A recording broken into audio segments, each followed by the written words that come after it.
I was listening to someone on a podcast speak about how that we might be living in a virtual reality world where there is a programmer that has kind of created the world for us.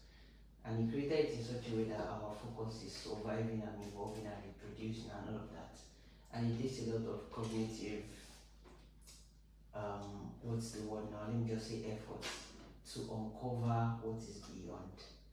And anybody that tries to do that might not be able to survive here because he will now lose focus on what will keep him going down here because of how much he's taking to try to check what's outside of it.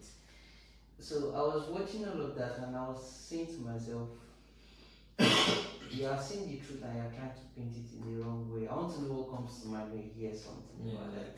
There's the fact that we all go back to eternity, right? Yeah. So, have you seen the movie The Matrix? Yes, but I've not watched it, but I have an idea what's in it. So basically, so let me put it better in what the person's actually even probably might be saying and you don't know. Actually,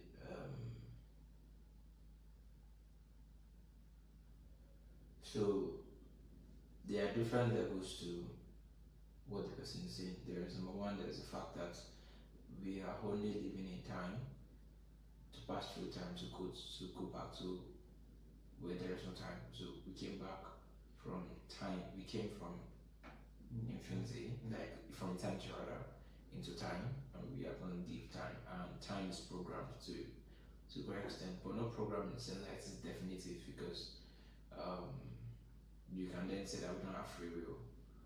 But the fact that also there's a lot of moving parts to it actually, but the one I would want to talk about is that the life we live now is more we've been socially engineered to live the life in which we live. So to a great extent, I've mentioned this several times that we're a product of our experiences here, and those experiences to a great extent are engineered. Not every choice in which you make is engineered, but like the things in which you pursue, most of our ambitions and careers are engineered because of this is what the society counts as success. And I'm saying there are people that actually designed it actually, and there are people that are on top of the game that no matter how they seemingly can't fail actually. But okay, I think this is where this is one of the places in which God factor also comes in because one thing we've seen is that times change. I'm personally fascinated by history, so I'll give quite a lot of it. And the interesting thing is that some of those histories captured in what we know already. So, especially from the study of Bible, the Bible is a very amazing history book if you lean into it. So there was a point in time in which the people on top of the global civilization was Egypt. And I'm saying this has been scientifically proven that knowledge stemmed actually from Egypt. Writing has been traced back to Egypt. Even education to a great extent has been traced back to Egypt. So I'm saying there was a point in time where the highest civilization in the world was in Egypt, and some of this movement was captured in the Bible, right? And the thing is, these guys determine how the world sees success.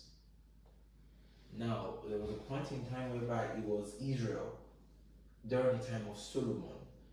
Israel had one of the most notable economy in the world, and they defined what success really is. They influenced other nations to actually believe in God. Actually, Solomon was one of the wealthiest kings that even people came all from the world to learn from his knowledge. He knew biology, he taught biology, physics, and all of those. Yes, it's right in the Bible actually, he taught all of those. So then there was a point in time it was Babylon. So I'm saying you would be surprised to know that where Babylon was is today's Syria. You know, the country Syria. You probably wouldn't have thought of the fact that Syria was anything.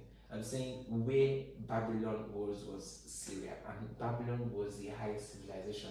The Persian kingdom was the highest civilization at some point. Let me give you something very interesting. Not more than 500 years ago, one of the highest civilization in the world was Mali. The same Mali, this West Africa. Nice. I'm saying the king or Mali owned so much gold and wealth that it crashed Egypt's economy when he visited Egypt, when he passed through Egypt, because it was giving out too much gold. And I'm saying he was at some point, like according to history, the richest man in the world that has ever lived. So, and I'm saying, the way to an extent, because, and I'm having to give all of these accounts because we live at this point in time, and sometimes we might not be conscious of the shift in powers, because there are people that dictate what success is, because of subconsciously or consciously. Trust me, there are people that actually doing it consciously. They determine what success really is defined by whatever the rules by which everybody plays by. So, but the problem is, this is where God factor comes in, like, because there's times and seasons He has designed it, so no one can hold, or no government or no system can hold power for eternity. There was a point in time it was the Roman governance that was the leading economy. That was the time in which even Jesus Christ came to the world, right? And if you check, that was where the reason why the world is a good part of the world is practicing democracy is because at the point where Romans were in power, one of the things that changed, that evolved out of Rome, like, was democracy. Before it then moved to England, then from England it moved to, I can say, to the United States. Now Asia is contending for it now. China likes. So, and I'm saying that's where God factor comes in, because you never can tell. And I'm saying, these things are not just like, they are not just happening by chance. And I'm saying God can tell where it is that it's going to. And it happened with this guy, David.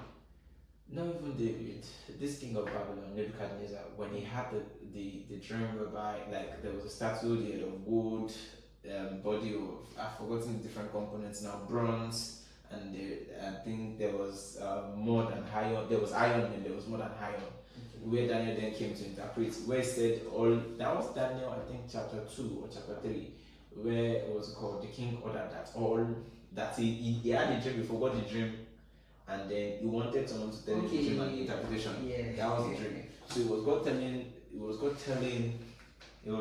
the king through Daniel that the current administration, the current regime will rule the world. The gold, that's the Babylon. Then came the Roman. Then came other. Do you get? So I'm saying, to a great extent, there's a God factor, but also society, in terms of society and how we live our lives, what we measure by success. Now, everyone believes that being, if you are well to do, it is largely in gadgets, is in how civilized or how digitized your world is. Because if you are rich, you should be able to live in a place whereby if you open the door, the light comes on and all of those. I'm saying these are things that came with the leading civilization in the world. The leading civilization in the world is largely tech driven. So now people believe that you should have a phone, you should have smartwatches, you should have smart cars and all of those. So I'm saying there are people that actually define what the world is, and trust me, there are people that are the end of social engineering the world. I'm saying people being addicted to screens and all is part of social engineering.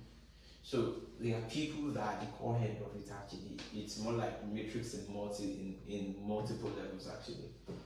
So yeah, it is correct that there might be people that are the end of it, and at another level also it is true that we are also just passing in time. There is another realm bigger than us. There is one coda, which will be God now. That yes, is spiritual realm. Exactly. So it's this analogy is in different levels and in different layers. And I'm telling you that I'm saying the way you experience your life in landmark as is part of social engineering, because there's a man, I think Bishop Chibudo, they put the chapter right, that sat down to see that an average maybe computer science student, this is what their life would be like. I'm saying you just woke up one day, you said you wanted to go to Landmark University, and it's like you don't know that you are living a life that was planned by someone. There is someone outside of the scope that designed that this is how your life will be. Very true.